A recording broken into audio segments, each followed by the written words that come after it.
Una de las cosas que Satanás aprendió de ir tentando a otros mundos y no tener éxito, una de las cosas que aprendió es que no se debería presentar él directamente como quien espera que se presente. En otras palabras, si venía Lucifer a decirles algo, apenas aparecía Lucifer ya todo el universo estaba ya advertido. Pero, ¿qué tal si Lucifer no aparecía como Lucifer, sino de que apareciera como alguien de tu propio entorno? El engaño sería tremendo. Y fue así como logró en el mismo Edén engañar a la primera pareja humana, ¿no? Pero no fue una de las cosas que aprendió solamente no venir directamente como su propia presencia, su propio nombre, su propia figura. Lo que Lucifer también aprendió que la manera más efectiva y que lo puso en práctica y que le dio 100% de resultado efectivo fue crear la duda. Cuando estuvo con Eva, su disfraz más la duda pudieron tumbar, derrumbar, destruir las barreras éticas y morales para poder sucumbir y lograr conquistar la mente de la persona o el objeto de su desgracia, ¿no? Y es así como vemos cómo logró vulnerar todas las barreras de defensa del caso de Eva, porque fue Eva quien fue seducida y engañada, mientras que Adán se dio cuenta, pero por el amor a Eva, él sucumbió, o sea, tuvo otra motivación, que es muy bueno estudiarla y aprender de su lección, ¿no? El día de hoy es la segunda parte de la serie El Shabbat. Le he titulado La duda que cura el Shabbat. La duda que cura el séptimo día. Génesis 3:5 dice, sino que sabe Dios que el día que comáis de él, serán abiertos vuestros ojos y seréis como Dios, sabiendo el bien y el mal. Aquí es cuando Lucifer, una vez que se cambió de apariencia, puso la duda en que sabe Dios, o sea, le implica al mismo Padre su propio carácter de esconder las cosas de una manera maliciosa a fin de no darle una ventaja a a la pareja terrenal, ¿no? A la pareja humana. Y le dice, ¿no? Que el día que comáis de él, o sea, le dramatiza, serán abiertos vuestros ojos y seréis como Dios sabiendo el bien y el mal. Una serpiente que habla cuando un animal en el Edén hablaba.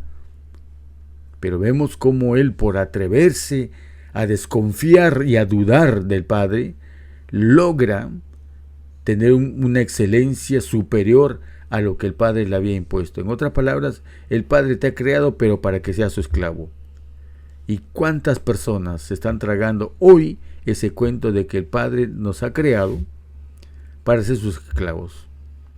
En lo que vamos a estudiar el día de hoy tiene mucho que ver con los extremos, porque así como la duda es un extremo, Satanás aplica el otro extremo, que es la credulidad sin fundamento. Así como Satanás logró a Eva decirle duda del Padre, ahora todos los representantes que se dicen ser de Dios, de Cristo y del Mesías, ¿quién va a dudar de ellos? Sin embargo, en ellos está sembrándose el mismo mensaje del infierno. En los líderes religiosos de todas las iglesias están promoviendo un evangelio maligno.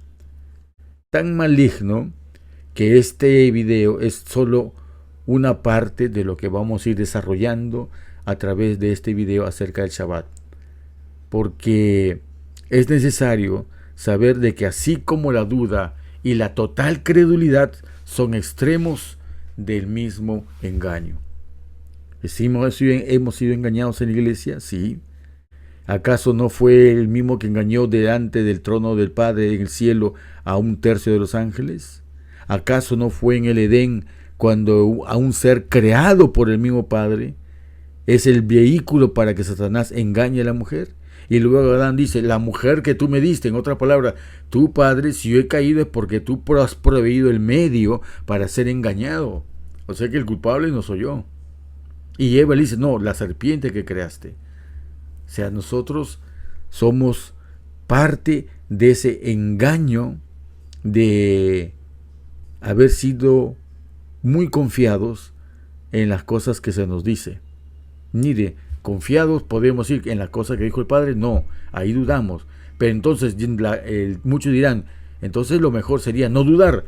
Y entonces cuando dicen no dudar, se van a su pastor, se van a su cura, a su papa, a su obispo, a su elder, a su rabí, y todo lo que le dice le creen, porque lo malo de dudar, lo mejor es, dicen, ser crédulo, pero ambos extremos son en parte del mismo engaño, son caras de la misma moneda. Ahora empecemos nuestro tema. ¿Cuál es la duda que sirvió de apoyo para el pecado?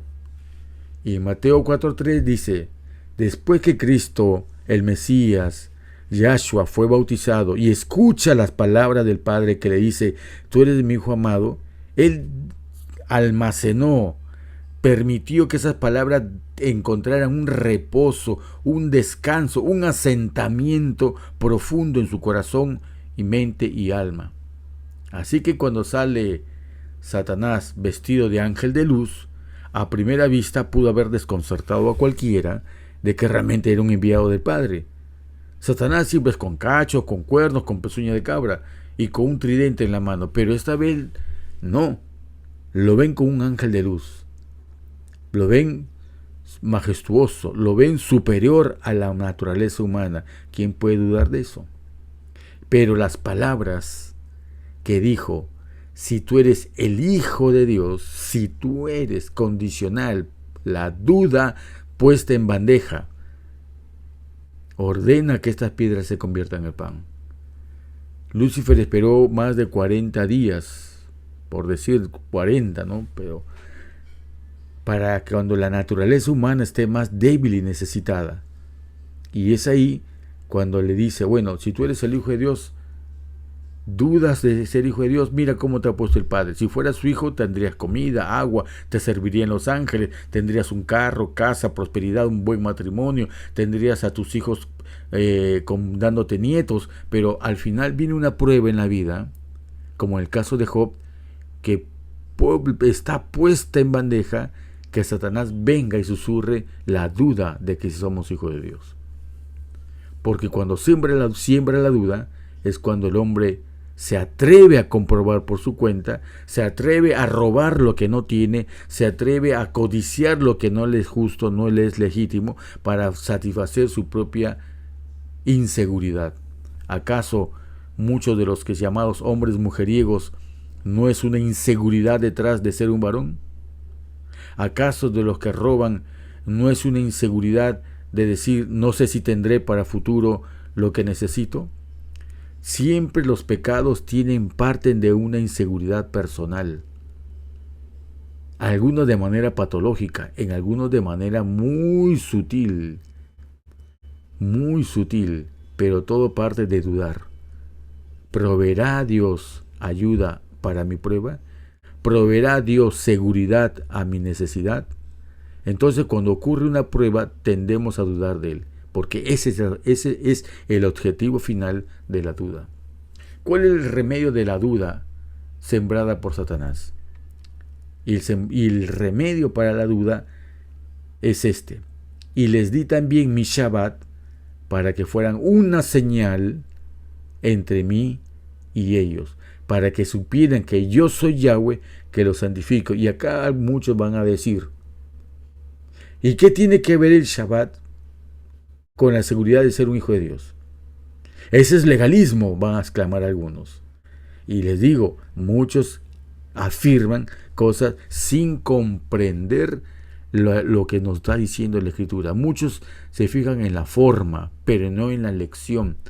La lección que es muy importante para nosotros aprenderla. Este video tal vez sea un pequeñín, un poco más largo, pero es necesario verlo completo. No pienso dividirlo, más bien como les voy a dar ustedes el PDF, como siempre los estoy dando en los foros o a quien me lo ha pedido, también les dejo que puedan congelar la pantalla y leer lo que vamos a leer. Hay cosas en las cuales voy a apresurar, voy a acelerar, y en otras sí me voy a detener. Pero voy a tratar de conservar el tiempo prudente para que tengamos comodidad en disfrutar y apreciar lo que estamos compartiendo en esta ocasión, ¿no? Así como el Hijo de Dios recibió el sello de la bendición de su Padre en el primer Shabbat, eso lo vimos en el video anterior, también nosotros somos completamente restaurados y sellados en nuestra filiación, o sea, nuestra relación como hijos de Dios por medio del Shabbat. Esta es una afirmación bastante fuerte. Que el Shabbat sirva para ser completamente restaurado y sellado en mi filiación como hijo de Dios es una afirmación que hay que probarla, no solamente hay que decirla. Suena muy bonito para un culto y que la gente se motive, pero ese no es nuestro objetivo.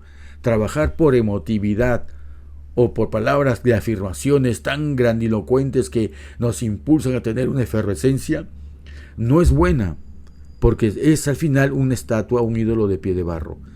Pero este objetivo es sustentar por qué decimos que el Shabbat es tan importante para ser restaurados y sellados en nuestra filiación y semejanza divina.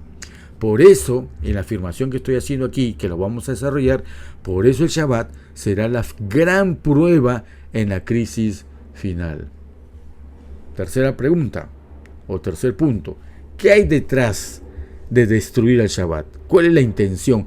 ¿Qué carácter hay detrás de eliminar al Shabbat? Ya sea al decir que está anulado, ya sea para decir de que el sábado es el día séptimo cuando está en una semana que es humana y no divina, puesto que la semana divina está claramente puesta en los cielos, como los ángeles son puestos que claman desde los cielos en el mensaje de Apocalipsis. No se oculta, está evidente. Él dice aquí en Juan 8:44, y escuchen bien, el Mesías le está diciendo a los rabinos, a los fariseos, a toda la casta, a toda la curia sacerdotal, pastoral, de cualquier iglesia. Vosotros, los pastores, los curas, los papas, los obispos, los rabí, los fariseos, todos, vosotros sois de vuestro padre el diablo. ¡Wow! Y esto lo está diciendo el Mesías.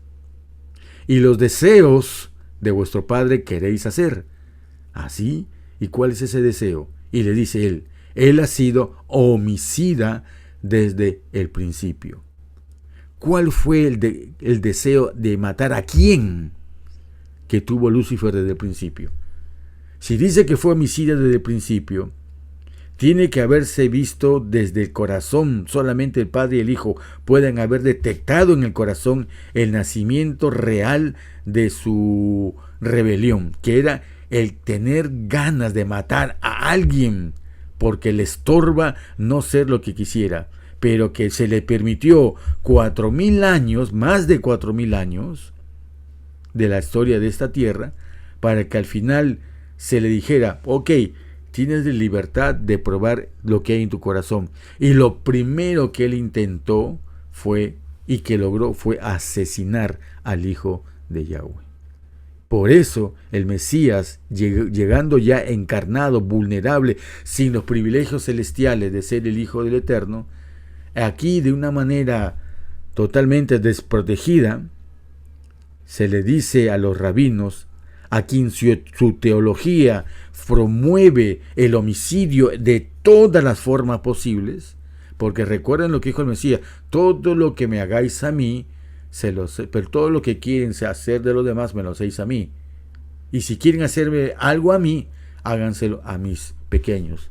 Así de que este Israel, que viene de los judíos de aquel entonces, ese instinto homicida que tiene desde el principio, y que encima todavía tienen la teología de despreciar y escupir literalmente, no estoy inventando, está en toda la documentación en la red, de escupir y de menospreciar al Hijo del venido, el Mesías, y que dice que no ha permanecido en la verdad. Satanás no ha permanecido, por lo cual está diciendo que sí estuvo un tiempo en la verdad. ¿Por qué? Porque no hay verdad en él. Cuando habla mentira, de suyo habla, porque es mentiroso y padre de mentira. ¿Y de dónde viene ese nacimiento de ser un criminal, un homicida? Y en Isaías 14:14 dice que proviene por su deseo de ser semejante al Altísimo. El único que es semejante al Altísimo es el Mesías. Así que él quiere eliminar al quien ya es semejante al Altísimo. No es el mismo Altísimo, sino semejante al Altísimo. Es decir, es el Mesías, el Hijo del Altísimo. Cuarta pregunta. ¿Qué requisito es indispensable para retener la salvación? Ok, esto es bien importante. Es ir a la iglesia, es ser bautizado, es hacerle caso al pastor, al cura, al obispo, al papa, cuando vemos que el sacerdocio de una religión que es la secta más grande que existe en el mundo, cuyos miembros abusan de menores, ¿es eso? ¿Creerle a ellos y dejar que ellos hagan lo que quieran con los pobres, inocentes y los débiles? ¿Es aceptar la historia o todo lo que nos dice los pastores en los púlpitos, porque se supone que ellos también tienen el deber y de que ellos están con la verdad? ¿Es eso ser salvo? ¿Ser fiel a la iglesia?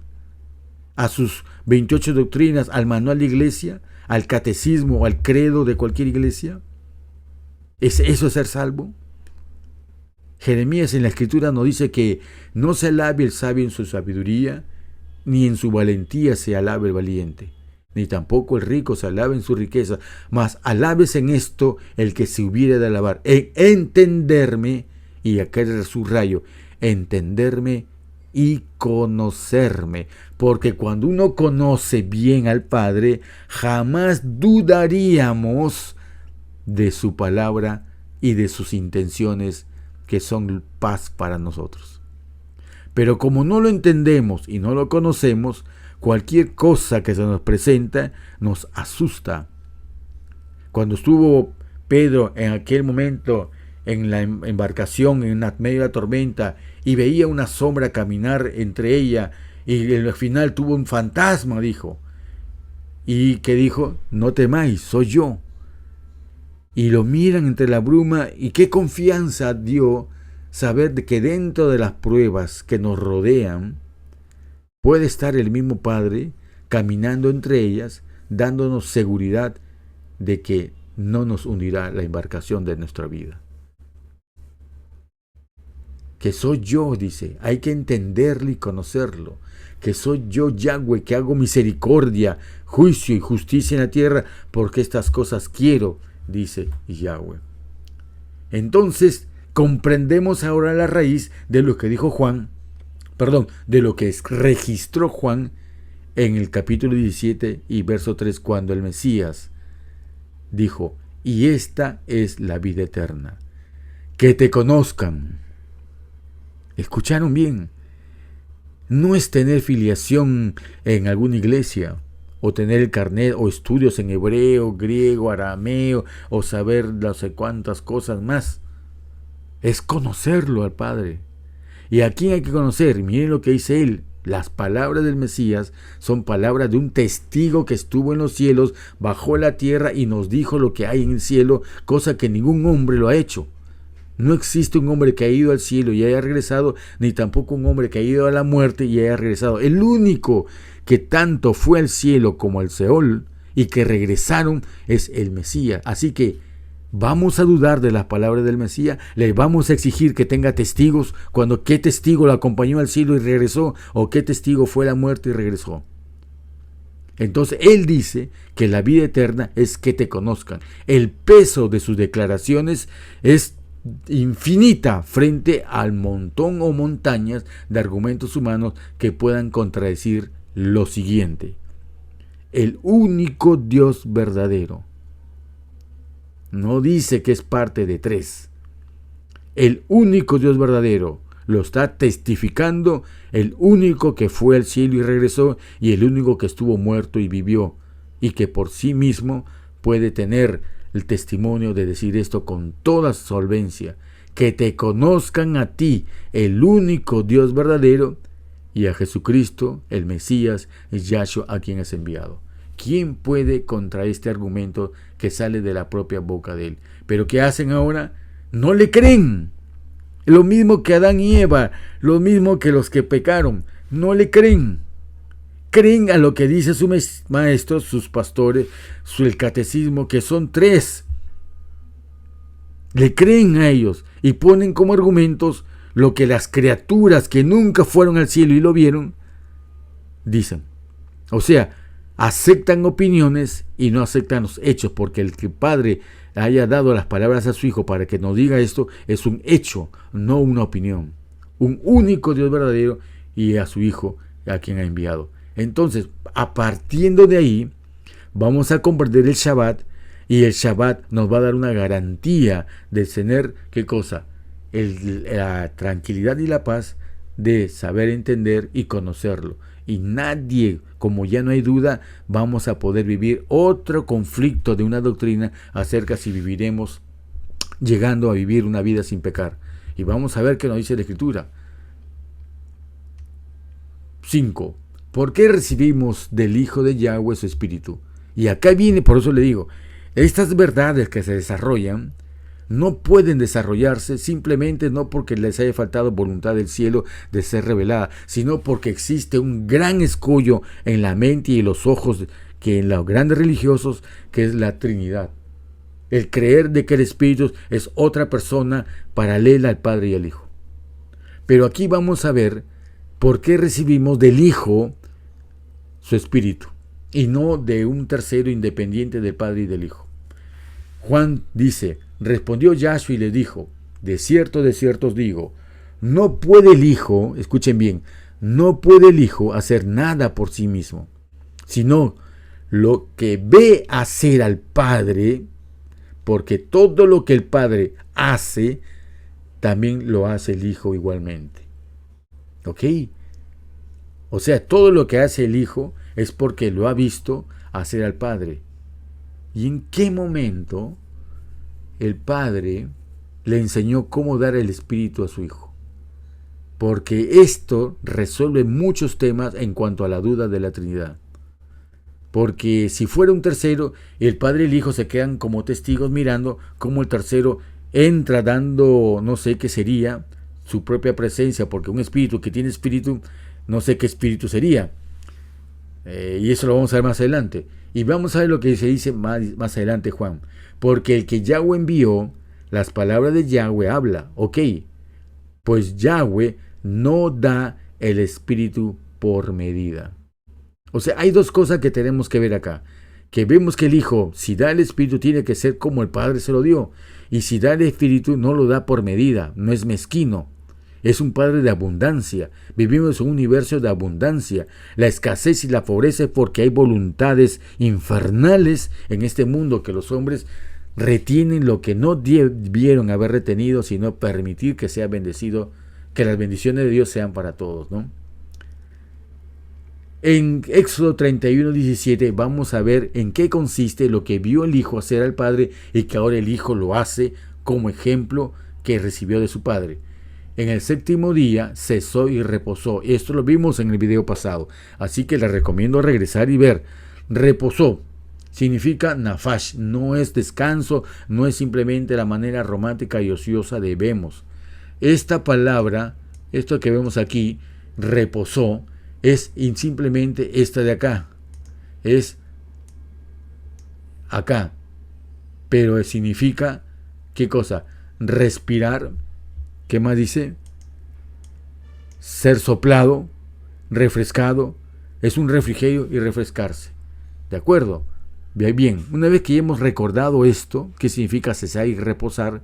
Que no es la propaganda o de la ociosidad santa, porque lo que han resumido las iglesias sabáticas es una ociosidad santa, dicha entre comillas, que no voy al trabajo, pero que yo ya puedo estar tranquilo, haciendo un montón de actividades en la iglesia. O sea, cuando dice cesar, los pastores en las iglesias sabáticas como sabatarias no permiten que los laicos, mal llamados laicos, la grey del Señor, el pueblo de Dios, realmente cese y repose. Hacen lo contrario. Cesarán del trabajo secular, pero los obligan a tener una actividad que no son provenientes de la Escritura, a fin de tener ocupado el espíritu en cosas de cumplir metas y satisfacer las vanidades de que estar presente en una marcha o estar presente en la predicación de un hombre para que digan, mire cómo este hombre congrega un montón de personas cuando enseña un evangelio de la serpiente. Ok, seguimos. Vamos a ver acá. Vamos a ver uno aquí. Las palabras dichas a Yahshua, a orilla del Jordán: este es mi hijo amado en el cual tengo contentamiento. O sea, le dio la certeza que era su hijo. En otras palabras, le dijo, mira, no importa lo que veas, no importa la prueba que pases, no importa lo oscuro que te pueda tratar la vida, pero tú debes tener la seguridad que eres mi hijo y en el cual yo tengo contentamiento contigo. Si esa frase, cada uno de los que me escucha en este momento pudiera aceptarla con plenitud, otro sería el cantar de nuestras vidas. Pero ¿por qué no lo aceptamos? Por los sentimientos de culpa y por el conocimiento de nuestros pecados secretos que nadie más sabe. Ese es el impedimento para no ser plenamente elevados al nivel que deberíamos haber estado con todos los privilegios que tenemos. Pero ¿qué es la intención del Padre?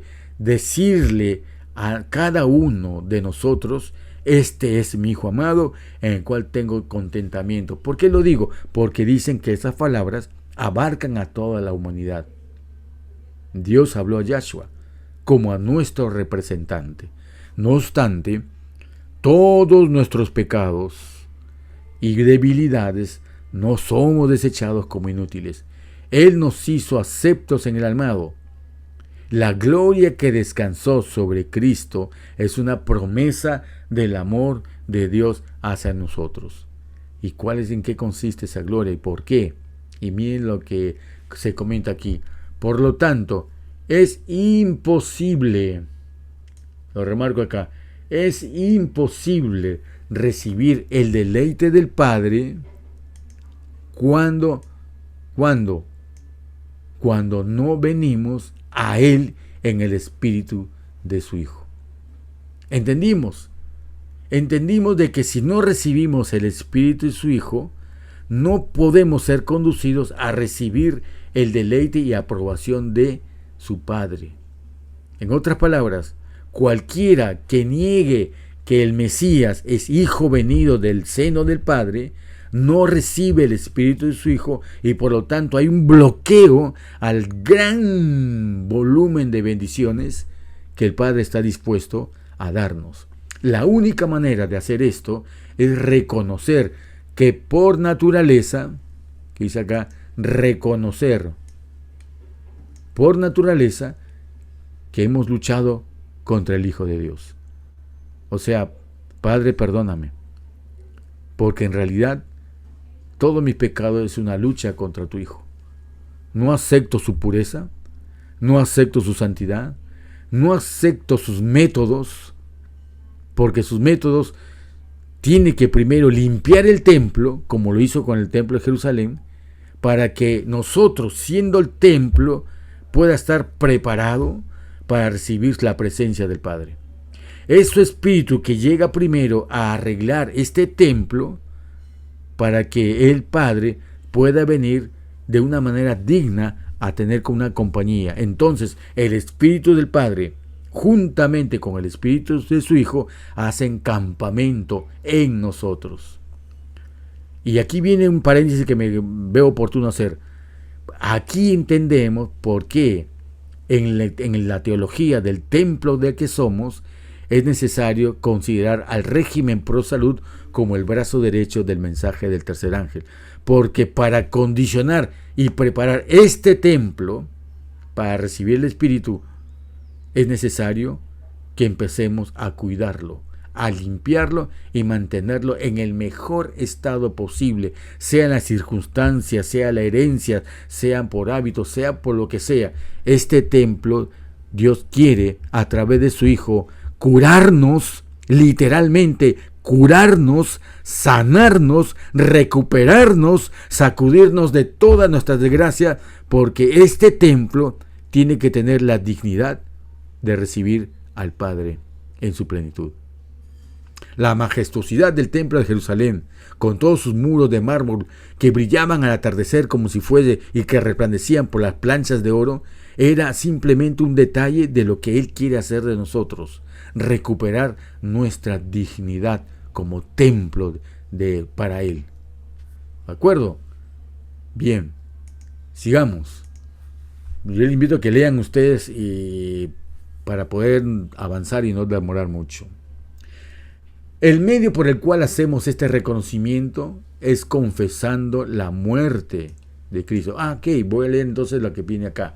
La única manera de hacer esto es reconocer que por nuestra naturaleza hemos luchado contra el Hijo de Yahweh y que nuestras actitudes y comportamientos han sido tales que, dada la oportunidad, nosotros, tú, tus hijos, tus nietos, el ser más dulce de esta tierra, yo también participaríamos, todos nosotros, en matar al Hijo si tuviéramos oportunidad.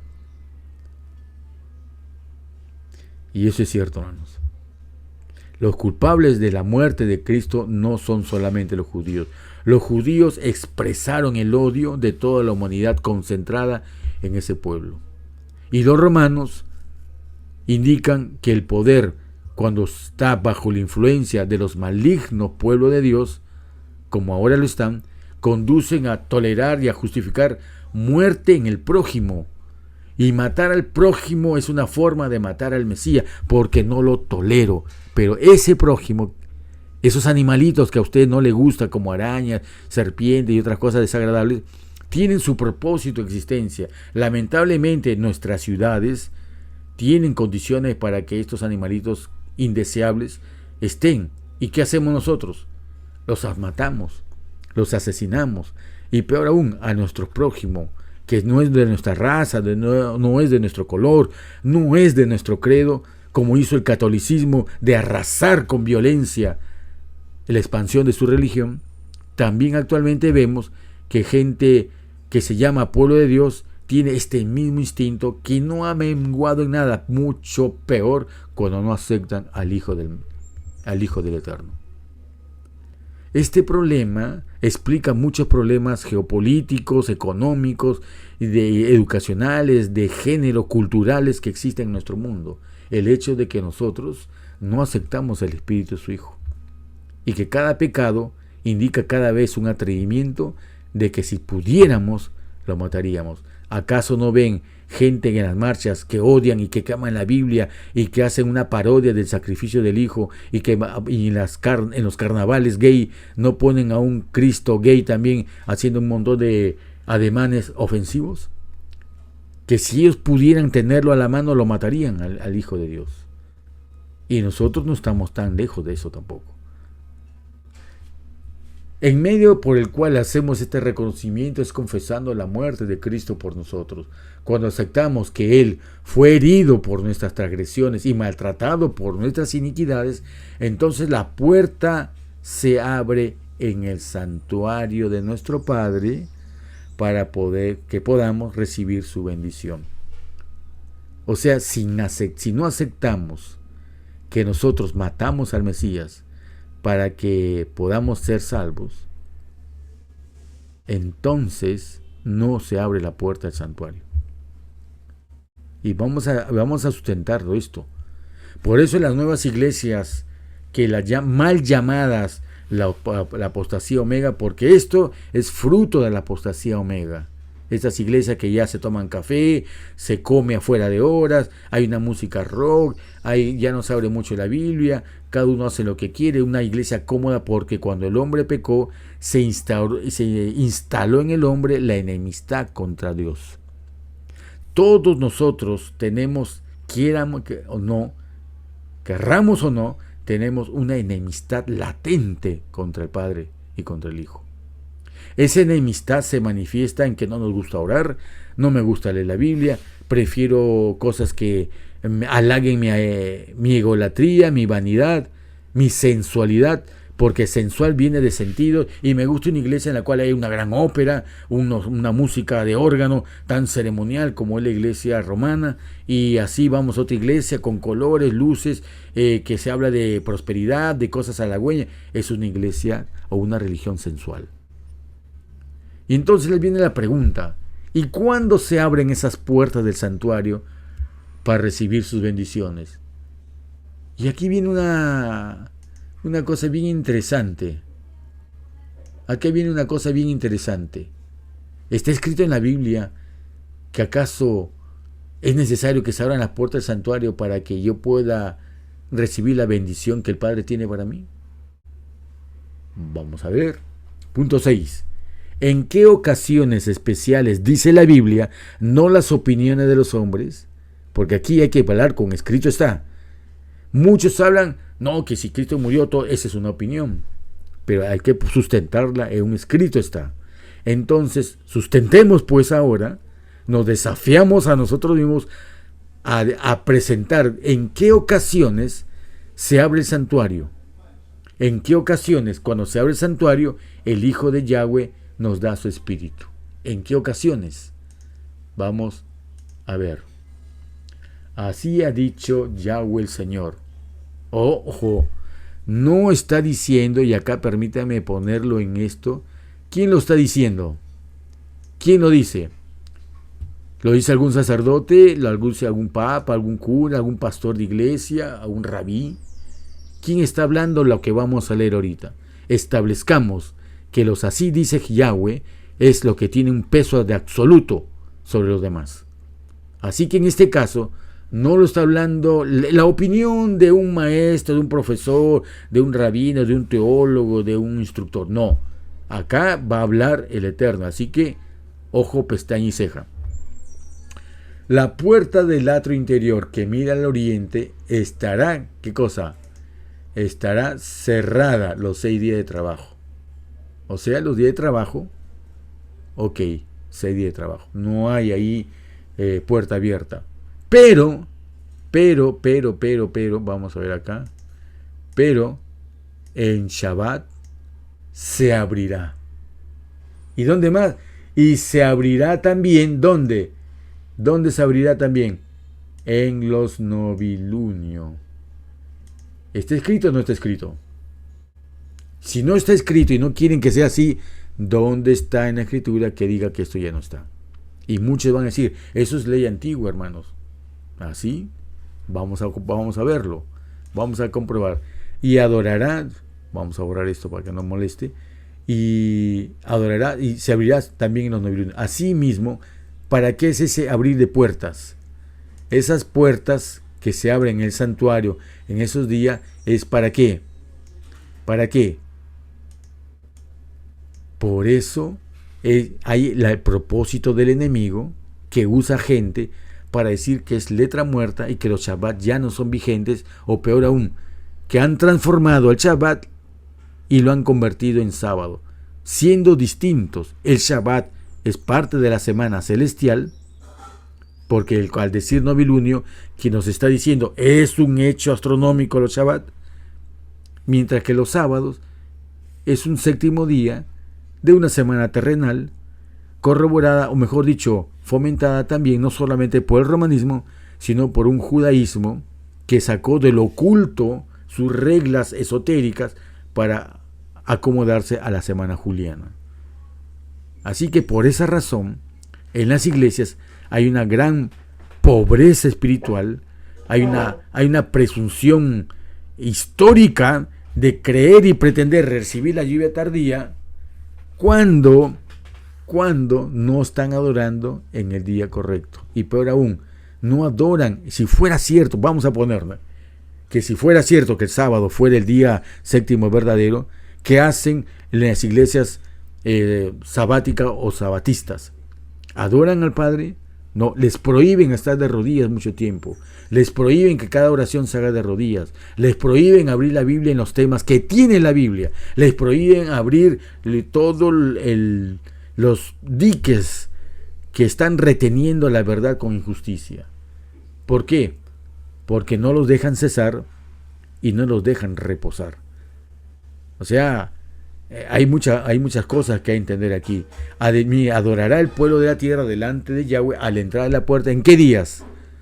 ¿Lo estoy diciendo yo? ¿Qué días, hermanos? Si usted está ahí, léalo en voz audible. ¿En qué días se abre la puerta en el santuario para que el pueblo adore en la tierra? No es para que baje el Padre, como si estuviera encerrado en una jaula. ¿Quién está encerrado en una jaula?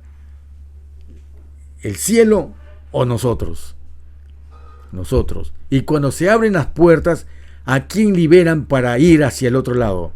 ¿A Dios o a los hombres? A los hombres. Entonces, cuando se dice que las puertas del santuario se abren para adorar, Yahweh de manera espiritual eleva a su pueblo a la atmósfera celestial para que esa presencia de Él sea completa en nosotros. Se cumpla la promesa en nosotros, en novilunio y en los Shabbat. ¿De acuerdo? Vamos a ir leyendo, ya vamos 40 minutos. Cuando nuestros ojos sean abiertos a esta realidad, entonces, y solo entonces, podemos entrar a la verdadera experiencia del Shabbat. El punto aquí es que es imposible entrar al reposo del Shabbat cuando no aceptamos el sacrificio de Cristo por nuestra alma. Nadie puede tener reposo en Cristo mientras que al mismo tiempo lo crucifica y lo expone al vituperio. Lean el texto que coloco ahí. No sé si ustedes han logrado entender acá. Para poder yo entrar al Shabbat, para poder entrar yo al beneficio de la bendición del novilunio, tengo que presentar una ofrenda, un sacrificio. Entonces dice acá, por lo tanto, no podemos aparecer ante el Padre Yahweh con las manos vacías. Y acá está el texto. Debemos venir con un sacrificio. El sacrificio final es este. Nuestro sacrificio es un corazón contrito y un espíritu quebrantado. Y acá está el texto. Reconociendo nuestro egoísmo natural y por ende nuestro natural odio hacia el Mesías o hacia Cristo. El sacrificio y el Shabbat como el novilunio están siempre conectados. Es imposible entrar al Shabbat sin presentar un sacrificio. Pero antes del sacrificio de mi espíritu quebrantado es el sacrificio que dice y nos ha ilustrado en la Torah toda la vida. Tanto en novilunio como en Shabbat es necesario presentar un sacrificio. En Shabbat es necesario justamente un tiempo de preparación anterior para poder presentar el sacrificio a tiempo, para que al ingresar al tiempo sagrado estemos listos para la adoración sin estorbos. El sacrificio proporciona la entrada en los días de adoración. Consideramos que estas verdades son evidentes a la luz de la aceptación de nuestra identidad como hijos e hijas de Yahweh. Hasta que aceptemos que en nuestro estado pecaminoso estamos pisoteando al Hijo de Yahweh, nunca podremos entrar en la verdadera filiación de relación como hijos e hijas del Altísimo hasta que no reconozcamos los sufrimientos por los que pasó el Hijo en favor nuestro. No podemos, escuchen bien, no podemos entrar en una verdadera relación como hijos del Supremo y Santo Padre Yahweh, sino que seguimos siendo simples hijos ilegítimos, sin valor, que no podemos cesar de pecar. ¿Qué estoy diciendo, hermanos? Que el Shabbat como el novilunio proveen de una bendición que al recibirla sin estorbos nos habilita a vivir sin pecar. ¿O es que al caso los que dicen que no se puede si su esposa fuera adúltera, ustedes no podrían reclamarle nada a su esposa cuando ella venga de estar cohabitando con otros varones de la calle? Porque ustedes, con su teología de que no se puede vivir sin pecar, deben de comprender que su naturaleza de ella es esa y que Dios la perdona y que habrá que esperar que hasta que venga la transformación de nuestra naturaleza para que ella cese de pecar. Y mientras tanto, Dios la acepta. Y tú tienes que aceptarlo. Por eso los padres se vencen ante los hijos. Ya lo dejan ser homosexuales, drogadictos, lo dejan hacer sus caprichos, porque dicen, pues ya, pobre, el Señor lo ayudará en su momento, ¿no? Pero también viene la otra parte, todo extremo es malo, significa que seremos como carceleros, como hombres que imponen y que lejos de hacer bien causamos lo contrario, el odio hacia el Evangelio. ¿Y sabe por qué ocurre eso? Porque no hemos aprendido que en nosotros se cumpla la santidad que recibimos en los Shabbat. Porque no hemos sabido cómo presentarnos en los Shabbat. Aparte de no ser el Shabbat verdadero. O sea, perdidos doblemente. Porque pecar es la evidencia de que no hemos encontrado reposo en el verdadero amor del Padre. ¿Y cuál es el verdadero amor del Padre? Ya lo hemos visto, líneas arriba. ¿Cómo manifestó el amor del Padre hacia su Hijo? Cuando el Padre sopla en su Hijo su propio espíritu. Ese es mostrar el amor. Y Cristo muestra su amor para con nosotros soplando su propio espíritu en nosotros. ¿Cuándo sopla su espíritu en nosotros? En las ocasiones de novilunio y Shabbat. Con estos pensamientos en mente, vemos que el Shabbat se convierte en un faro de esperanza como remedio para el pecado. Y por ende, comprendemos por qué es el encono y odio de Satanás contra esta institución divina que logró tergiversar desde las entrañas de su pueblo elegido, cambiando ellos mismos los tiempos y la ley. Satanás logró que el propio pueblo que recibió la tabla de la ley, ese mismo pueblo, desde las entrañas de su liderazgo, cambiaron los tiempos y la ley. Porque la pregunta lógica es, ¿y cuándo los tiempos y la ley fueron observados y obedecidos en el mundo pagano? Para señalar que en ellos se cambió los tiempos y la ley. Nunca. La Iglesia Católica nos ha narrado una historia que la tiene cautiva. Ha tomado el monopolio de la narración de la historia. Hay dos historias, hermano. Una que se vino de Jerusalén, se vinieron hacia Alejandría, Egipto, donde fueron corrompidos con el sacerdocio egipcio, y que luego de Egipto subieron a Roma y ahí formaron la Iglesia Católica, desde su nacimiento corrupta y apartada de Dios. Y la otra historia que Roma se encargó de destruir fue lo que salieron de Jerusalén y se fueron hacia el este, hacia Damasco.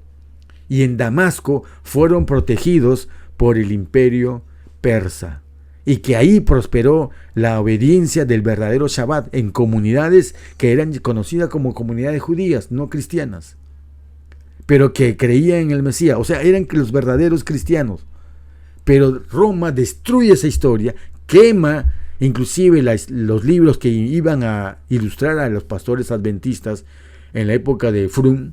Esta historia la destruyeron para que no la sepan y quedaran solamente con la única narrativa que dicen que el cristianismo vino a través de Roma. Falso. Por eso, hermanos, tenemos que estudiar bien para no ser engañados.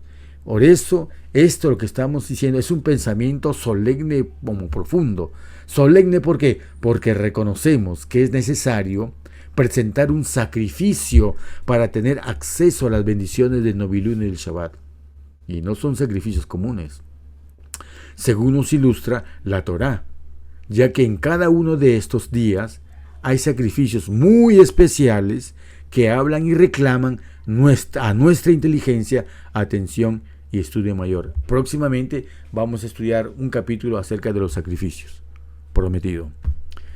Encontramos que la cruz es el corazón del Evangelio, el amor y la misericordia, y que el Shabbat, que es el corazón de la ley, ambos corazones del Evangelio, que es la cruz, y de la ley, que es el Shabbat, ambas se encuentran, se besan y nos vierten el deleite del Padre. ¿Para qué? Para que exclamemos lo mismo que dice Juan.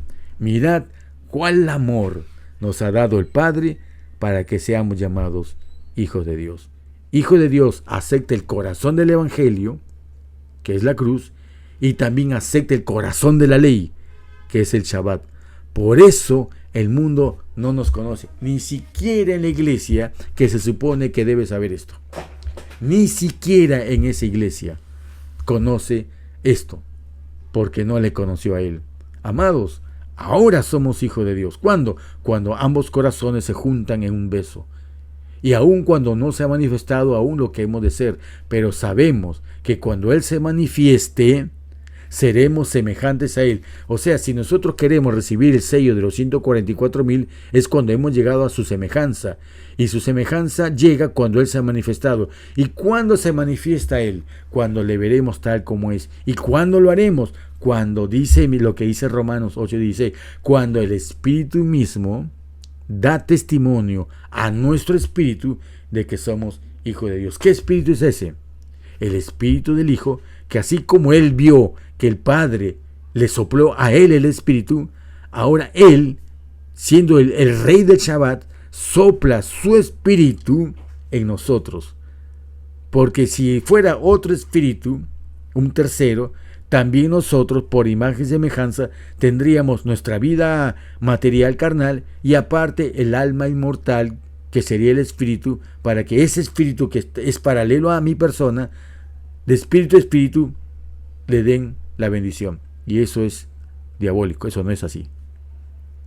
Porque aquellos que fomentan la Trinidad realmente están echando fundamento al espiritismo de que el hombre tiene un espíritu inmortal en él. ¿De acuerdo? Séptimo punto, el Evangelio en la ley. Desde el principio, el Señor reveló a los patriarcas los tiempos de refrigerio del Señor, cuando el deleite del Padre se revelaría en Cristo. Desde los patriarcas. ¿Cómo así? Cuando los patriarcas ofrecieran un cordero por la fe en el tiempo designado, ese símbolo, entonces se conectarían con el Espíritu de Cristo que poseía el deleite del Padre. O sea, el Espíritu del Mesías es un Espíritu certificado, no es independiente, está doblemente certificado, porque significa que si Él sopla su Espíritu en nosotros, es porque vio al Padre hacer lo mismo, y ese Espíritu, ese soplar en nosotros, se esconde el deleite del Padre. Y siendo guiados por ese Espíritu, serían afirmados nuestra filiación con el Padre. Pablo dijo en Romanos, porque todos los que son guiados por el Espíritu de Dios, del Padre, estos son los hijos de Dios. No son hijos de Dios los que tienen títulos, que son teólogos. No es por eso que son hijos de Dios. No es porque pertenecen a una iglesia, o porque se dejan sentar en una banca, o porque los silencian y callarse la boca cuando deben de protestar, cuando hay un pecado o una injusticia. Porque la iglesia pleno calla cuando la junta iglesia da un veredicto injusto. Todos saben que es injusto, pero nadie se atreve a hablar. Por eso la cobardía está entre el primer pecado de los que no entrarán al reino de los cielos. Si no, lean Apocalipsis. Lean Apocalipsis. Y ningún cobarde, ninguno de los que se callan por conveniencia o por perder popularidad o por no querer reconocer que el Shabbat es astronómico, porque qué dirán, que he sido convencida por unos ignorantes, o que mi suficiencia, mi aristocracia teológica, ¿cómo se va a doblegar ante una simple teología que ni siquiera hablan palabras técnicas? Ni siquiera saben hebreo. O hablan lo que es arameo o latín. No han leído los evangelistas, los tratados y los libros de los alemanes, de los británicos, que ellos sí pertenecen a la iglesia luterana, a la iglesia de jesuita, y que ellos, wow, su sabiduría, o sea, les avergüenza ser guiados por el Espíritu. Por eso los disidentes, en su mayoría, no son todos, lamentablemente hay disidentes que son hijos del demonio, solamente vienen a dar un mal testimonio. pocos disidentes, por decirlo, entienden ser guiados por el Espíritu. Y se nota, porque muchos leen para sacar qué bueno hay y después hablarlo en sus foros y decir, miren lo que mi sabiduría, les extiendo esto para que me reconozcan a mí como un ser superior a ustedes, mis humildes seguidores, ¿no? Con ese paternalismo. Y esa es una vergüenza que hay entre los disidentes. Aparte, obviamente, ya la iglesia formal, ¿no? Que eso ya ni hablar. Son un equipo de vanidosos que sacan a relucir sus credenciales antes que la verdad sencilla. Juan dice, mas a todos los que le recibieron, ¿qué recibieron? El Espíritu. A los que creen en su nombre. A los que creen en su nombre, no a los que creen al pastor. No, por eso le digo, la Escritura está llena de instrucción. A estos, los que le reciben el Espíritu verdadero y los que creen a su palabra, y no a lo que diga el folleto de escuela sabática o los 28 doctrinas o lo que predica un pastor o lo que digan los libros impresos en la nueva teología infernal que tienen. No, a los que creen en su nombre les dio potestad de ser hijo de Dios. Entonces, vuelva a regresar acá, hermanos. El que dice acá, ¿le creemos o no le creemos a él? Y esto es algo que debe usted reflexionar. ¿Yo creo realmente en las palabras que Yahweh ha dicho? ¿Creo en él realmente? Y si creo en él, ¿por qué tengo que dudar? Porque solamente los que le reciben en su Espíritu verdadero y los que creen en su nombre son hechos hijos de Dios. Pero si usted no cree lo que dice la Biblia y le justifica de mil maneras, usted no es hijo de Dios. Pero no soy yo quien para señalar por nombre. Tal vez pueda opinar por los frutos, pero no por la esencia de su corazón. Porque por sus frutos puedo decir que hay una línea interminable de herejes, de gente forajida, que son considerados como vacas sagradas en las iglesias y que realmente, puestas al Evangelio, no son hijos de Dios. Continuamos. Satanás rápidamente se movió para pervertir los tiempos y sacrificios que Yahweh había designado para bendecir a sus hijos. Detrás de cada sacrificio hay una bendición. Los judíos entendieron mal esto. Después de que Israel salió de Egipto, Cristo les presentó nuevamente a Moisés. ¿Por qué nuevamente? ¿A quién le dijo primero? Se lo dijo a Abraham. Nuevamente a Moisés una explicación completa del Evangelio por medio de sus mandamientos, estatutos y ordenanzas que el Señor le había sido olvidados en Egipto. La Escritura dice de Abraham: por cuanto oyó Abraham mi voz y guardó mi precepto, mis mandamientos, mis estatutos y mis leyes. ¿Podría Moisés aseverar tal afirmación cuando él usa las mismas palabras para preceptos, mandamientos, estatutos y leyes? Él usa la misma expresión cuando él escribe la ley que recibió en el Sinaí. Si él escribe con las mismas palabras y entiende la misma expresión, está corroborando que Abraham sí tuvo conocimiento y entendimiento de todo, inclusive del calendario. Porque, como les digo, el calendario para saber el Shabbat está en los cielos, y Abraham era un gran observador del Shabbat. Recuerden lo que nosotros hemos visto en el capítulo 7 de la serie El Shabbat es astronómico. Ahí hablamos de Abraham, cómo hay registros que hacen que Abraham era un gran observador astronómico y entendió y descubrió que hay un Dios verdadero, y fue por esa razón que el Padre lo llama de todo ese Ur de Caldea, la tierra de paganos. Como un pagano llegó a darse cuenta que había un Dios verdadero y en su corazón estuvo dispuesto a obedecer, y Yahweh le reveló todo esto, y por lo tanto pudo hacer de él una simiente, la cual vendría el Mesías. En este libro, que recomiendo leer todo el capítulo, el Patriarcas y Profetas, capítulo 28, dice: mientras Moisés estaba en el monte, Yahweh le entregó no solamente las tablas de la ley, sino también el plan de salvación. Ojo, la ley está escrita, o mejor dicho, explicada el plan de salvación. ¿El plan de salvación ha cesado? Pregunto, ¿ya terminó el plan de salvación de ejecutarse en su plenitud? No, pero sacrificios de animales sí. Entonces, ¿cómo puede esa ley antigua que ya caducó en presentar sacrificios de animales, ofrendas agrícolas y penalidades como el apedreamiento o circuncisión, cómo puede, si ello ya está cesado, seguir vigente? ¿O es que todo está anulado o es que todo está vigente? Esa es la torpeza de pensamiento de aquellos que no entienden de que esa es una explicación del plan de salvación. Y miren lo que dice este capítulo. Vio Moisés que todos los símbolos y tipos de la religión judaica, no todos, todos los símbolos y tipos de la religión judaica prefiguraban, ¿qué cosa? El sacrificio de Cristo. Y era tanto la luz celestial que brota del Calvario como la gloria de la ley de Dios. Es lo que escribimos y lo dijimos. El corazón del Evangelio es el Calvario y el corazón de la ley es el Shabbat.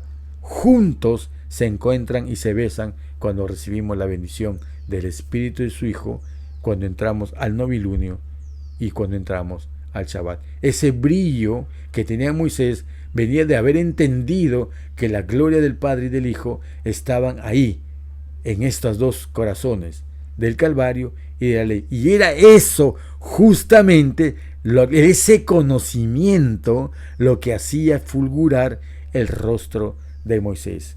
El mismo brillo y gloria que tuvo Adán antes de pecar. ¿Que era qué cosa? La comunión de ser padre e hijo. Algo que no puede ser puesto en tela de juicio jamás. A Moisés se le dieron los tiempos específicos en lo que se debía ofrecer un sacrificio a la nación. Los sacrificios y su tiempo designado fueron significativos. El momento en que se ofrecía el sacrificio, el momento, habló de tiempo. El momento en que se ofrecía el sacrificio proveyó un canal para que la bendición del Padre fuera derramada. O sea, en el momento exacto que se estaba realizando un sacrificio en el santuario, era ese momento que se abría un canal para que la bendición del Padre fuera derramada como se derramaba la sangre en el altar. Y así como cuando Él derramó su bendición sobre su Hijo en el primer Shabbat. Ahora examinemos los tiempos en los cuales se ofrecieron sus sacrificios. Miren, y pues ojo, como digo, ojo, pestaña y ceja. Crónicas dice: y para asistir cada mañana, primer sacrificio, todos los días a dar gracias y tributar alabanzas a Yahweh. ¿Para qué era el primer sacrificio? Para dar gracias y tributar alabanzas a Yahweh. Segundo, y asimismo por la tarde, segundo sacrificio, para ofrecer todos los holocaustos a Yahweh en los Shabbat, tercer sacrificio. Los novilunio, cuarto sacrificio, y las fiestas solemnes. En la fiesta solemne tenemos panes sin levadura, quinto sacrificio, fiesta del Pentecostés, sexto sacrificio, y la fiesta de los tabernáculos, séptimo y octavo sacrificio. Entonces vamos a ver las cosas increíbles que tiene este número. Crónica sigue diciendo: entonces ofreció Salomón holocaustos a Yahweh sobre el altar de Yahweh que él había edificado delante del pórtico. ¿Para qué? Para que se ofreciese cada cosa en su día. Los judíos, por su talmudismo, en un día que puede caerle sábado, y un día también le puede caer novilunio, y un día le puede coincidir con una fiesta. Entonces, ¿qué hacen ellos? Todo, como está alterado, tienen que hacer reglas. Y lamento escuchar, y a veces que dentro de las personas que están creyendo en el Shabbat astronómico, aún conserva reglas talmúdicas para esto. cuando esto es una prueba de que están cada cosa separada en su día. Nunca el novilunio va a coincidir con Shabbat, porque siempre en medio del novilunio y del Shabbat hay 6 días de trabajo. Y así por el estilo. Y le invito a que lean esto. ¿Cuáles son esos sacrificios? El sacrificio de la mañana, sacrificio de la tarde, sacrificio de Shabbat, sacrificio de novilunio, sacrificio de panes sin levadura, sacrificio de Pentecostés y sacrificio de los tabernáculos. Entonces encontramos una conexión entre los sacrificios y el Shabbat en el uso del número 7. Los tiempos para estos sacrificios, como todo es un Dios de orden, no son aleatorios, no son casuales, no son fortuitos, sino que están cuidadosamente conectados con el número 7 para revelar el principio del Shabbat conectado a todas las divisiones principales de tiempo. Se encuentra en cada día, cada semana, cada mes y cada año. El séptimo día es el día en que el Padre bendijo a su Hijo, cuando luego de establecer el fundamento, que está en Génesis 1:2, luego del fundamento empiezan a ponerse los 6 pisos de ese edificio llamado creación, se completaron, y cuando terminan los 6 pisos de ese edificio llamado creación, culmina con un séptimo, y completaron sobre el fundamento a continuación los 6 días de trabajo. Cuando la obra se completa a través del primer periodo de 6 unidades, 6 pisos o 6 días, la séptima unidad de tiempo, llamada tarde y mañana, que provee un tiempo luego para el cese y reposo. Y pregunto, y hay muchos que se han hecho esta pregunta, ¿y por qué en el séptimo día no hay la definición de tarde y mañana? Ya lo vamos a ver. Entonces, en el séptimo día es un tiempo de cese y reposo para reflexionar y saborear el deleite del Padre y renovar nuestro sentido de identidad como hijos de Dios. En el libro Spiritual Gift, miren lo que dice acá. Debido a los honores especiales que Dios le concedió al séptimo día, requirió que su pueblo contara de 7 en 7. Y muchos dirán, acá está la base para decir que entonces las semanas son continuas. Todas las semanas 7, 7, 7, 7, 7, 7, 7, desde el principio hasta el infinito. Acá está la base. Hemos encontrado la prueba para las semanas continuas. Esperen, vamos a seguir leyendo. Requirió que su pueblo contara de 7 en 7 para no olvidar a su Creador, que hizo los cielos y la tierra en 6 días y descansó el séptimo. Ok, el Creador hizo los cielos y la tierra en 6 días, pero ¿y el fundamento dónde lo dejó? El fundamento está oculto, estaba en la oscuridad porque no había luz. Y entonces en el primer día de la semana viene la luz y contamos nosotros como día de trabajo la luz. Aquí en la cita no nos dice que recordemos simplemente de 7 en 7, sino que enumeremos de 7 en 7 o hacer grupos de 7, porque después de formar 4 grupos de 7 días, siendo cada grupo de 7 días conocido como semana, sean luego 4 grupos de semanas, o de 4 grupos de 7 días o semanas, formen un mes. Y esto está claramente, irrefutablemente, evidentemente en la ley natural del mes lunar. Y repito, ¿quién creó esa ley natural del mes lunar? ¿Satanás? No me digas. El episodio, lean bien este versículo que estoy dando, del capítulo 17, sobre la roca herida, es otro ejemplo de que es necesario herir para salvar al pueblo de morir de sed en el desierto. Otro ejemplo está en Juan, cuando un soldado romano hiere el costado del Mesías y de cuya herida brota ¿qué cosa? Sangre y agua. Fue necesario que el Mesías fuera herido para que salga sangre y agua. Pero ¿qué dice Juan? Pero uno de los soldados le abrió el costado con una lanza y al instante salió sangre y agua. La roca herida, eso está en Patriarcas y Profetas, la roca herida era una figura de Cristo. Y mediante este símbolo se enseñan las más preciosas verdades espirituales, las más preciosas verdades espirituales. Así como las aguas vivificadoras fluían de la roca herida de Cristo, herido de Dios y abatido, herido por nuestras rebeliones, molido por nuestros pecados, de Él, por su herida, fluye la corriente de la salvación para una raza perdida. ¿Por qué? Porque lo que fluye de Él es la posibilidad de soplar su espíritu en nosotros.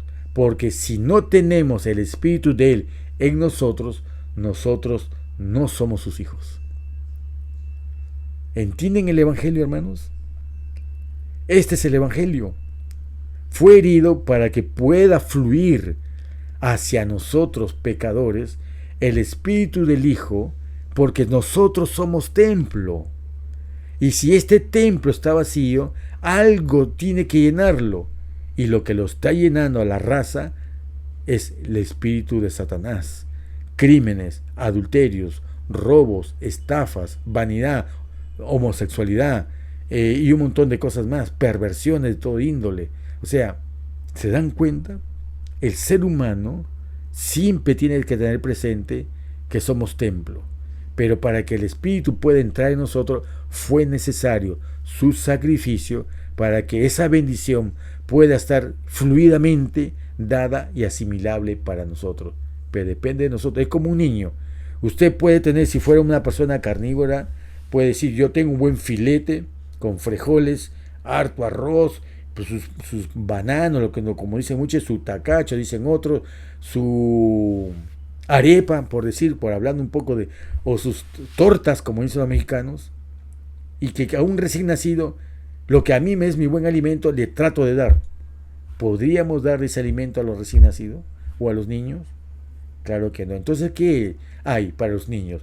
Un alimento digerido por la madre, generado por la madre, para que ese alimento pueda dar alimento al niño. Es lo mismo que el Padre ha hecho con su Hijo, para que, poniéndole el ejemplo maternal, el Mesías, por su sacrificio, pueda tener la leche con la cual alimenta al creyente, y a través de esa leche, que es su espíritu, pueda darle la fortaleza y fuerza para que pueda llegar a crecer a la imagen y semejanza, y sobre todo pueda vivir sin pecar.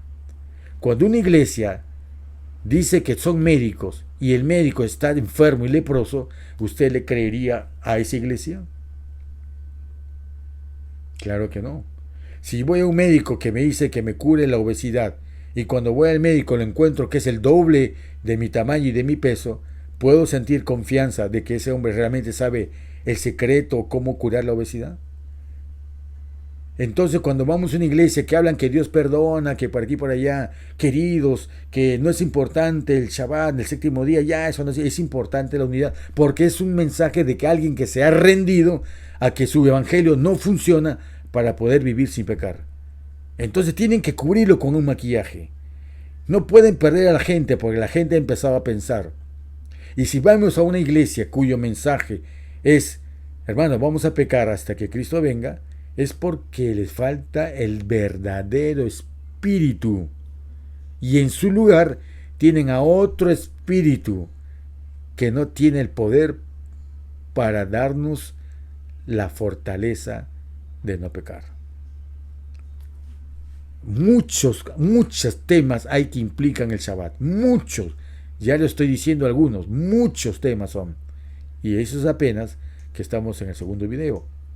Vamos a esperar el resto. Entonces, como un comentario, quiero que reflexiones algo, tú que me escuchas. Vamos a reflexionar juntos. Si en todos los símbolos de la Escritura el Mesías es herido, y eso lo hemos entendido, ¿por qué la enseñanza de que todos los días se presenta en el santuario sacrificios de mañana y tarde? ¿Por ociosidad? ¿Por hacer algo espectacular y que la gente la tenga embobada, o los judíos pendientes de lo que pasa en el santuario? ¿Hay alguna enseñanza por qué todos los días tenía que haber sacrificio en la mañana y en la tarde? ¿Por qué tenía que haber sacrificios a las 9 de la mañana y a las 3 de la tarde? Otra pregunta, ¿por qué los sacrificios de los Shabbat sean distintos a los sacrificios de cada día laboral? Otra pregunta, ¿por qué los sacrificios de novilunio, que eran los principios de mes, se presentaban con otros animalitos que no estaban en los Shabbat? Y eso lo vamos a comprobar más adelante. Les doy, pregunto, dice acá, vuelvo a hacer acá, debería haber colocado arriba también la palabra pregunto, cuando digo que reflexiones conmigo. Pero eso es una pregunta para uno mismo. Pero ahora yo pregunto,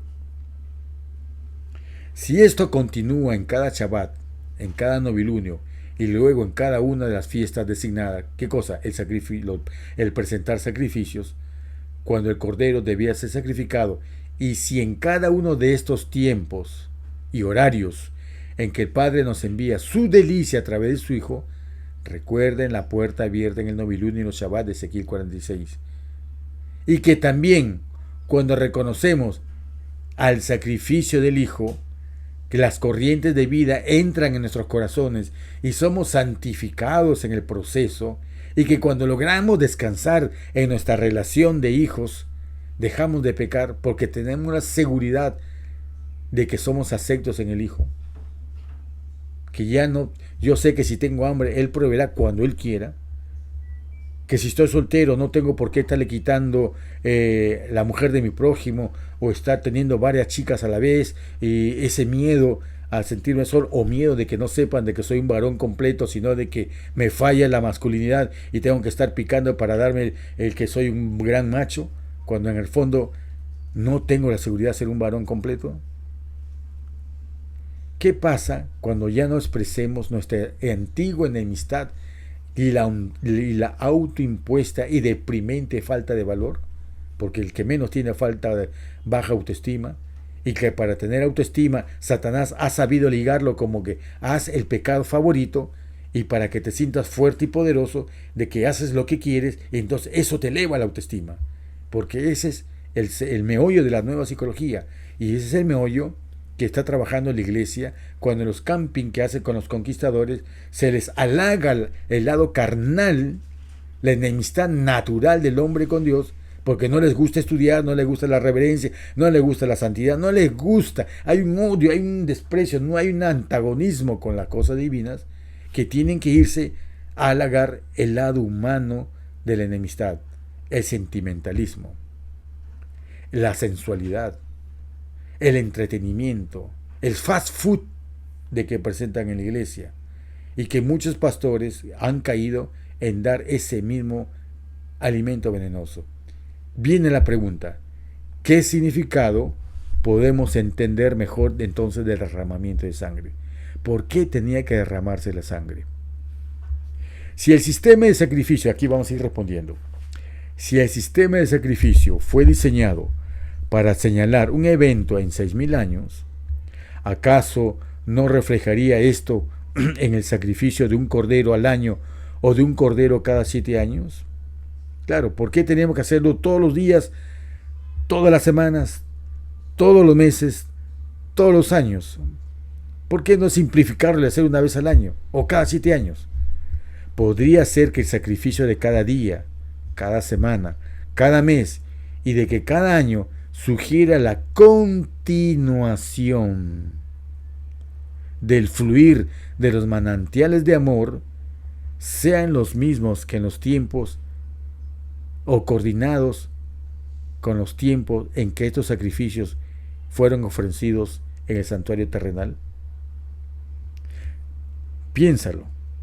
¿Por qué el Padre establece con el Hijo un sistema de sacrificios específicamente con horario, con fecha y día, para que luego se nos enseñe que el santuario ya no está en la tierra, está en el cielo, y que si aquí en la tierra hay un sumo sacerdote vitalicio en los cielos, y que el sacrificio que viene a la tierra está en los cielos administrando su propia sangre? Entonces, ¿habría algún propósito de decir que todos los días, todas las mañanas, todas las tardes, todas las semanas, todos los meses, todos los años exista eso? Si no hubo manantiales de vida en esos tiempos, entonces la matanza de miles de animales no proveyó ningún beneficio significativo en manera de símbolos para los que ofrecían los sacrificios.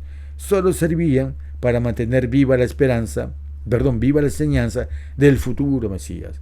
Sería imposible que Moisés pudiese tener, cuando bajó del Sinaí, la luz del Calvario brillando en su rostro, si no vivía él en esa preciosa corriente de la delicia del Padre por el sacrificio de su Hijo inmolado desde la fundación del mundo. Ahora, para entender esto es necesaria una llave.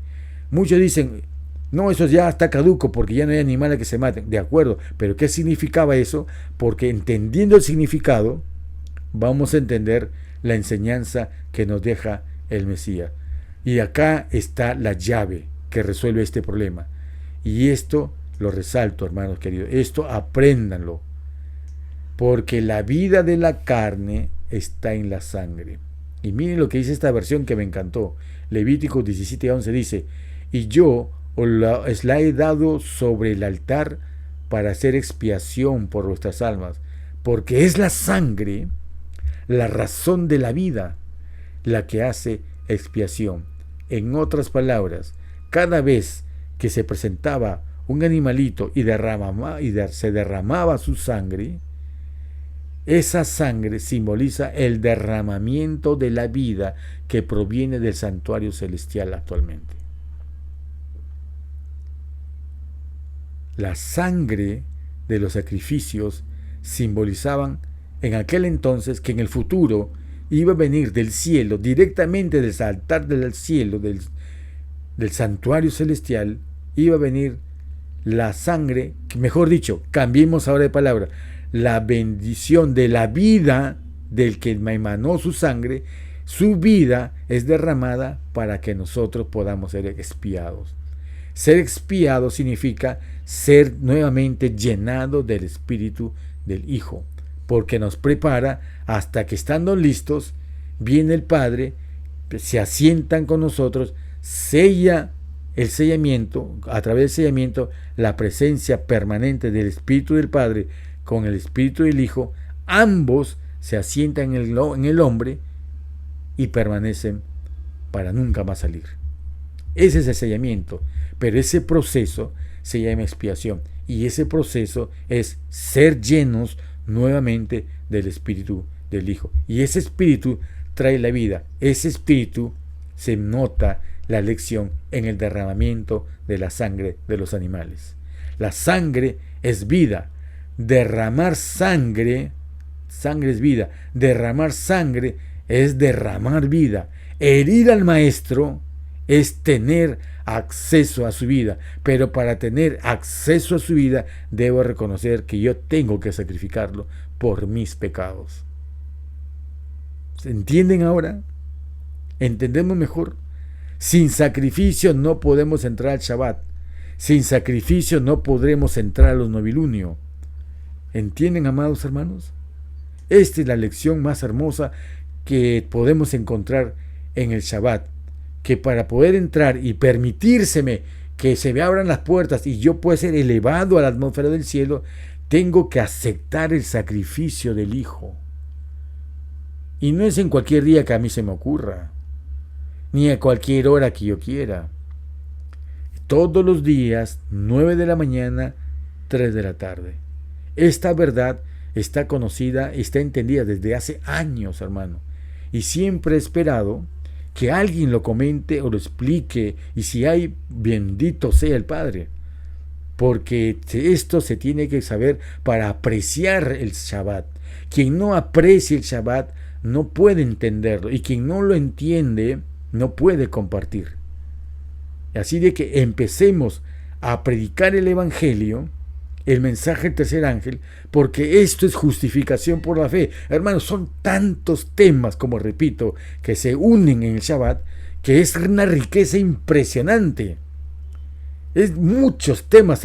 La Trinidad es abolida acá, el tema de, por ejemplo, de la justificación es abolida acá, el poder vivir venciendo se implica acá. O sea, cuántos temas vitales se desprenden del estudio del Shabbat. Pero ojo, el Shabbat no es cualquier día. El Shabbat tiene una ubicación. Es como donde nos dicen, va a venir tal médico a curarte la lepra. Oh, ok, pero ahorita me ha dado tan solo unas palabras de aliento por teléfono y me ha dicho que tal día tengo que estar ahí. Si no estoy en el día, me pierdo estar cara a cara con el médico. Pero ok, llega el día, pero me dice, ¿en qué ubicación? De repente voy a una ubicación que no está él, está en otra. Y cuando voy a la otra, estando presente él me mira, él me toca, él me santifica, él me perdona, él me sana. ¿Ven la importancia?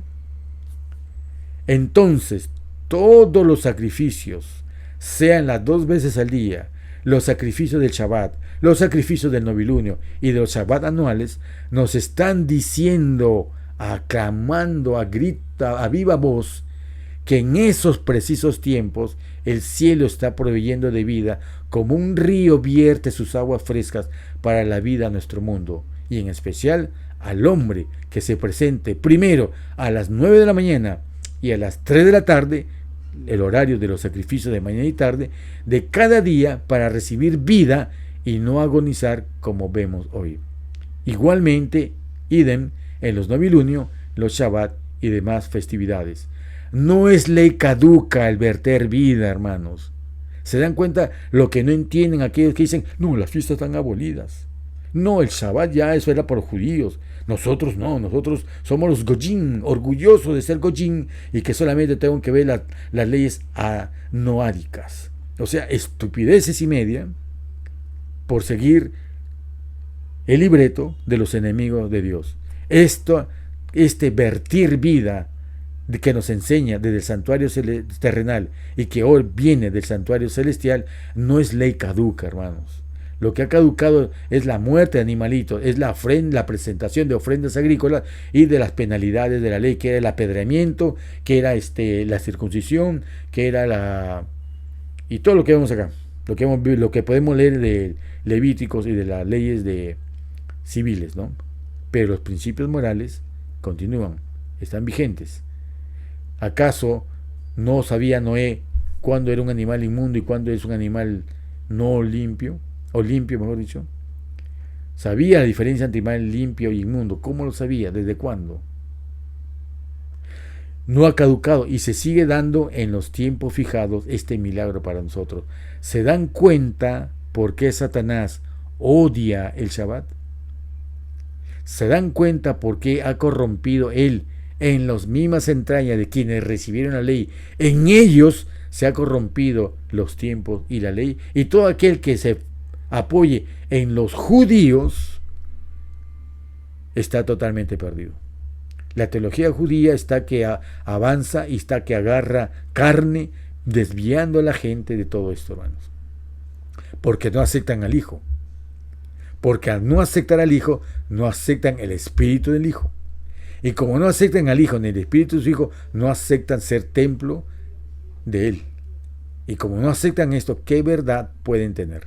¿Puede usted confiar en alguien que tire la medicina y dice, me sanaré solo de mi lepra con lo que yo creo?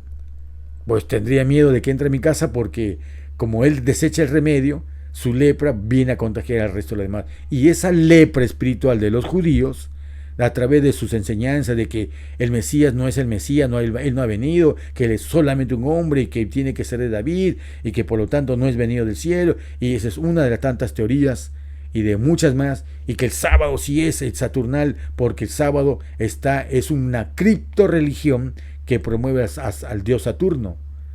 Pero el Shabbat no, les quita, desenmascara a todos desenmascara. Y si alguien se ve muy sabroso, muy exquisito, muy aristocrático para ofender al Shabbat, basta que le digamos, oye, mira el cielo y dime si puedes refutar la semana de 7 días que está ahí, cuando la luna, por propia boca de David, por propia boca de los profetas, dice que es el reloj de los tiempos. ¿Se dan cuenta a quienes usa Satanás para diluir el mensaje de los sacrificios, diciendo que es ley caduca y que no está vigente su observación en estos tiempos sagrados? Hermanos, dejo la continuación de este mismo tema, porque son varias partes, pero creo que con esto tenemos bastante para ir ya teniendo un concepto propio y agradecer al Padre por sus tiempos sagrados. Nadie puede entrar al Shabbat sin sacrificio. Nadie puede entrar al novilunio sin sacrificio. Nadie podrá recibir la bendición del verdadero Espíritu sin presentar sacrificio de mañana y de tarde. Yahweh nos bendiga. Esperemos la próxima entrega. Oremos por ello. Amén.